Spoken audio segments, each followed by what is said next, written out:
Hello everyone, कैसे हैं सब लोग। चलिए आज की क्लास शुरू करते हैं।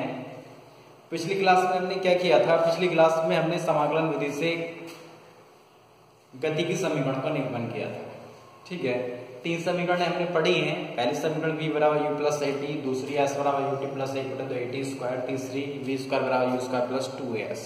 ठीक है, एक चौथी समीकरण और निकालने वाले हैं आज हम। चौथी समीकरण क्या होती है? देखिए, अभी तक अगर हमसे ये कहे कि कोई गतिमान वस्तु है, एक समान त्वरण से गतिमान है, तब उसके द्वारा 10वें सेकंड में तय की गई दूरी, 10 सेकंडों में नहीं, केवल वो कहे 10वें सेकंड में, यानी 10वां जो सेकंड है उस 10वें सेकंड में तय की गई दूरी ज्ञात कीजिए। तो उसे कैसे निकालेंगे? अभी हमारे पास जो गति की समीकरण है दूसरी और तीसरी, जिसमें ऐसा आता है दूरी निकालने के लिए, वो ये तो है। उन समीकरणों से हम क्या कर सकते हैं?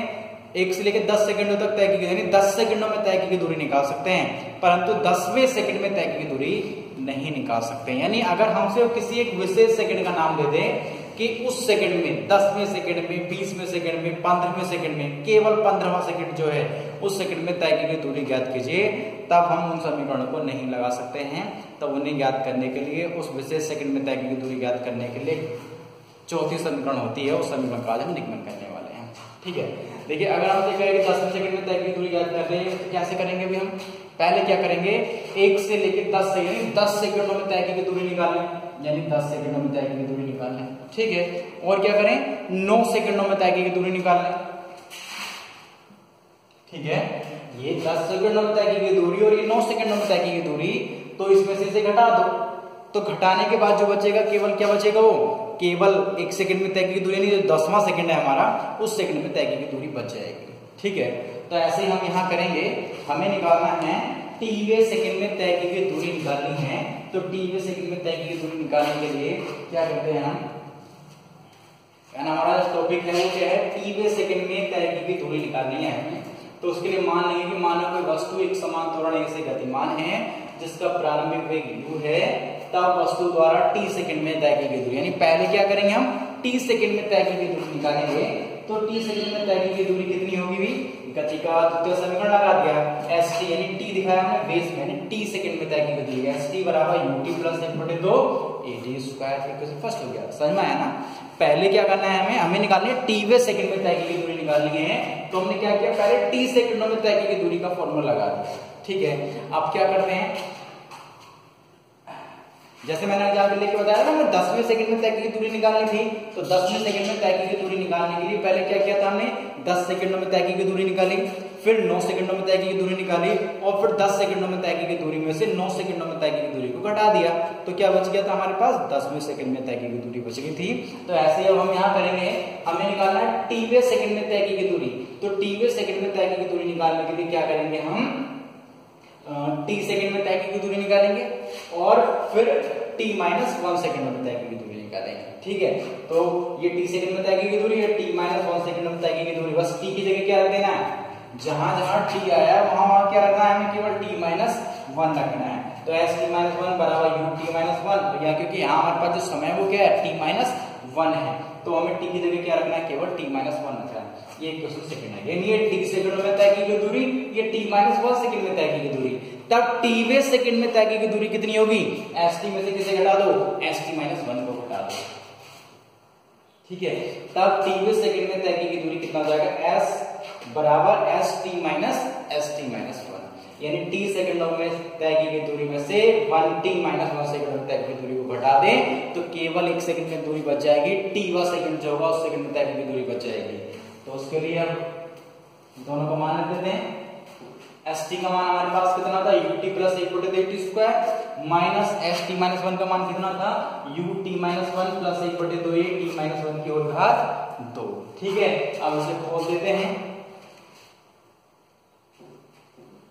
इसे ऐसे लिख लिया, u से अंदर गुणा कर दी, ut माइनस u प्लस 1/2 ये होल स्क्वायर है, t माइनस 1 की होल घात 2, t माइनस 1 की होल घात 2 खोल दीजिए, t स्क्वायर प्लस 1 और माइनस 2t।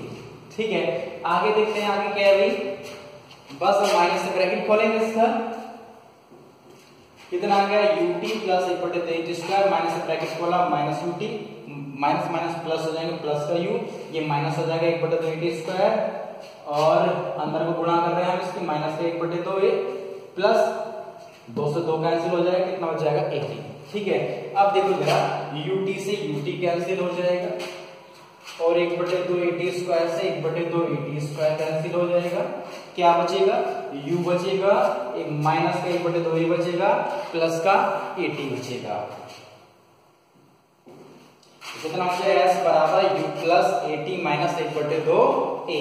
अब इसमें से क्या कॉमन ले लिया हमने, 1/2 एक कॉमन ले लिया। ठीक है, तो यहाँ कितना हो जाएगा 2t माइनस 1। लीजिए s बराबर कितना है u plus 1/2a 2t minus 1। इसे हम गति की दोनों समीकरण भी बोल सकते हैं। यह है किसी एक विशेष सेकंड में तय की गई दूरी, 10वें सेकंड में तय की गई दूरी, 100वें सेकंड में तय की गई दूरी, यानी केवल 1 सेकंड में तय की गई दूरी अगर हमें निकालनी है तो फॉर्मूला हम लगाएंगे s बराबर u plus 1/2a 2t minus 1, जहां u क्या है उसका प्रारंभिक वेग है, a क्या है त्वरण है और t क्या है वो विशेष सेकंड है जिस सेकंड में हमें तय की गई दूरी निकालनी है। आगे समझ बहुत आसान है, हमें टीवें सेकंड में तय की गई दूरी निकालनी थी तो हमने क्या किया, टी सेकंडों में तय की गई दूरी निकाल ली, टी माइनस 1 सेकंडों में तय की गई दूरी निकाल ली और फिर टी सेकंडों में तय की गई दूरी में से टी माइनस 1 सेकंडों में तय की दूरी को घटा दिया, तो हमारे पास किसी विशेष सेकंड में तय की दूरी आ गई है u plus 1/2a 2t minus 1। ठीक है, चलिए आगे चलते हैं।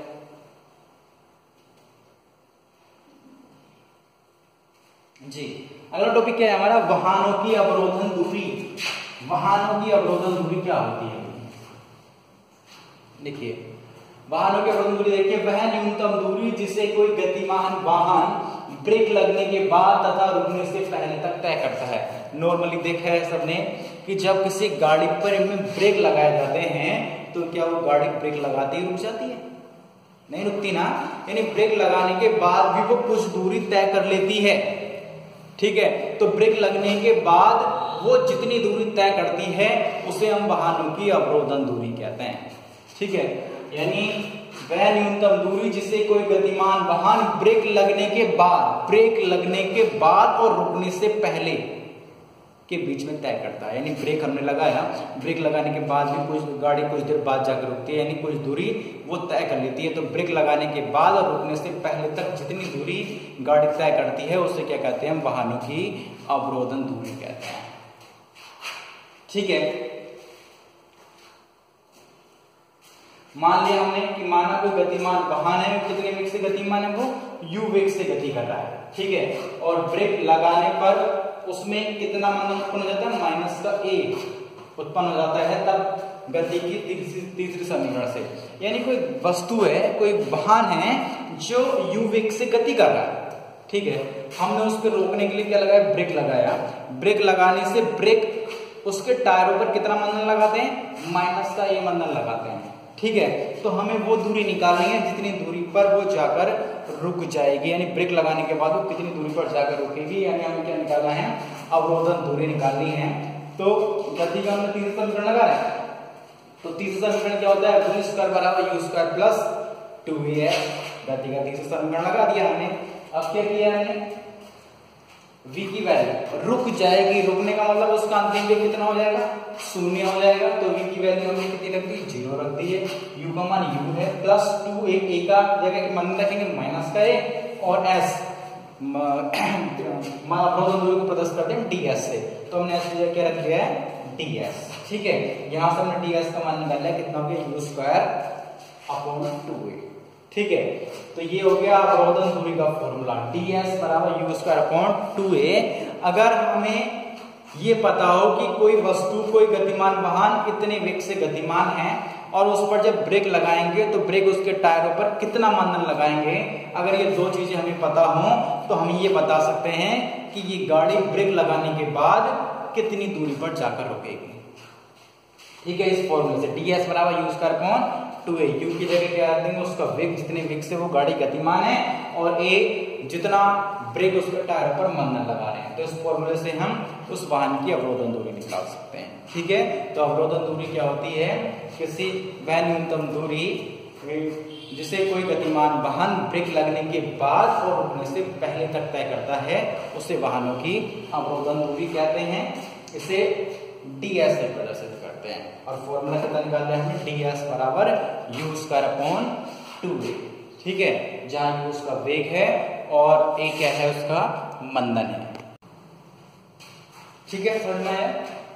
चलिए आज के लिए इतना ही काफी है। इस चैप्टर की लगभग थ्योरी तो लगभग हो गई है। अगली क्लास जो होगी हमारी वो न्यूमेरिकल्स की होगी। ठीक है, तो इतना कीजिए, नोट कीजिए और प्रैक्टिस कीजिए। ठीक है, थैंक यू।